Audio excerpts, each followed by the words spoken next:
কুড়িগ্রামে বন্যায় ক্ষতিগ্রস্ত কৃষকদের মাঝে বীজ ও সার সহায়তা দিচ্ছে কৃষি বিভাগ। পাশাপাশি ক্ষতি পুষিয়ে নিতে চর, দ্বীপচর ও নিম্নাঞ্চলে আগাম মাসকলাই ও গ্রীষ্মকালীন পেঁয়াজ আবাদে পরামর্শ দিচ্ছেন তারা।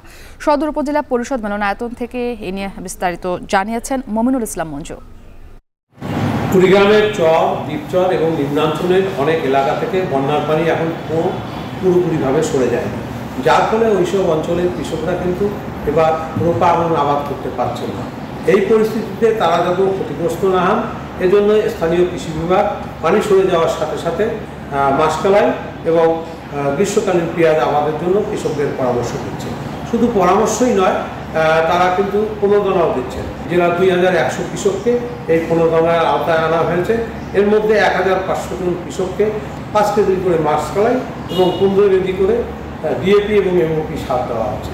পাশাপাশি 600 কৃষকের প্রত্যেককে 1 বিঘা করে জমিতে আবাদের জন্য 1 কেজি করে গ্রীষ্মকালীন পেঁয়াজ বীজ এবং 15 কেজি করে ডিএপি এবং এমওপি সার দেওয়া হচ্ছে। আজকে 270 জনকে এই বীজ দেওয়ার কার্যক্রম শুরু হচ্ছে।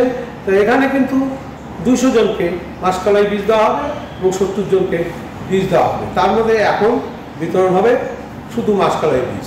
জেলা কৃষি সম্প্রসারণ দপ্তর সূত্র জানিয়েছে যে এবার বন্যায় কৃষকরা প্রায় 2 লক্ষ কৃষক 107 কোটি টাকার মতো ফসলে ক্ষতিগ্রস্ত হয়েছে, যার ফলে এই প্রণোদনা কিন্তু অপ্রতুল।